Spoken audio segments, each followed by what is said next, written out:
Quality. Gabby got it away. Here's Bellingham. Oh! Goodness! What about that? That is a treat, Jude Bellingham. He hasn't, frankly, been in.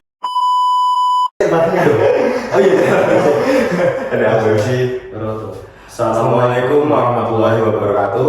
Perkenalkan, nama saya Arka Dharma Dinata absen 05. Perkenalkan, nama saya Fahri Zulfikar Andita absen 17.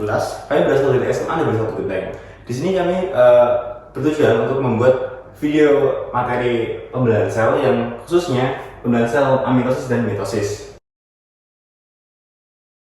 Baik, di sini saya sebagai pemateri pertama akan menjelaskan tentang pembelajaran amitosis. Amitosis ini adalah reproduksi sel, di mana sel akan membelah diri secara langsung tanpa melalui tahap-tahapan pembelahan sel. Nah, amitosis ini disebut juga dengan pembelahan inner. Amitosis ini terjadi pada sel prokaryotik seperti sel bakteri dan cyanobacteria atau gagang biru. Nah, amitosis ini bertujuan untuk memperbanyak diri atau pembelahan sel. Kemudian kita akan masuk ke dalam pembelahan selnya. Nah, yang pertama, pembelahan sel ini dimulai ketika kromosom melekat kepada membran sel plasmanya. Kemudian bagian DNA kromosom akan memulai replikasi. Nah, setelah itu sel siap membelah dari kromosom dan kromosom lainnya akan tetap melekat pada membran plasmanya. Kemudian terbentuk membran plasma yang menekuk ke dalam memisahkan kedua kromosom. Ini. Nah, setelah itu mereka akan membelah dan membentuk dan akan terbentuknya dua sel anakan. Baik, selanjutnya akan lanjut kepada materi kedua, yaitu mitosis yang akan dijelaskan oleh Fahri Zulfikar. Baik, saya akan menjelaskan proses pembelahan sel mitosis.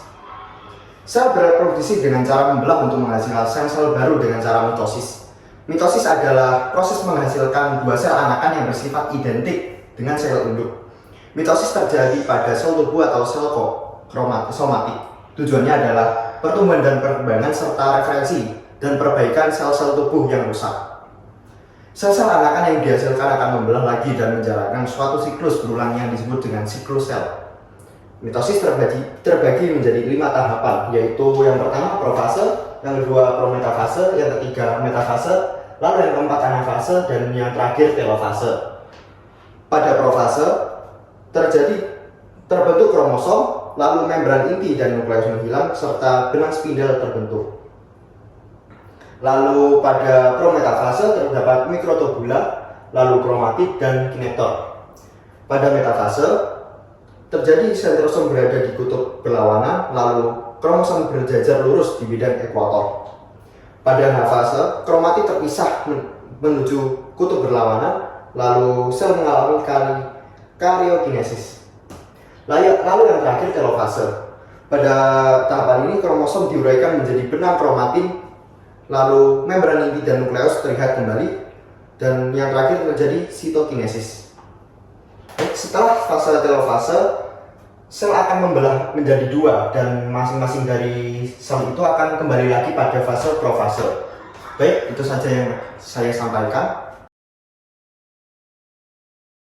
Baik, setelah penjelasan materi yang telah kami sampaikan, dapat kita tarik kesimpulan bahwa dari penjelasan yang telah kami sampaikan, amitosis adalah produksi sel yang dimana sel akan membelah diri secara langsung tanpa melalui tahapan-tahapan sel. Sedangkan mitosis adalah pembelahan sel dari satu sel menjadi dua sel anakan yang berfungsi untuk meregenerasi sel-sel pada tubuh makhluk hidup. Nah, mungkin segitu dulu presentasi materi pembelahan sel dari kami. Kurang lebihnya mohon maaf, dan wassalamualaikum warahmatullahi wabarakatuh.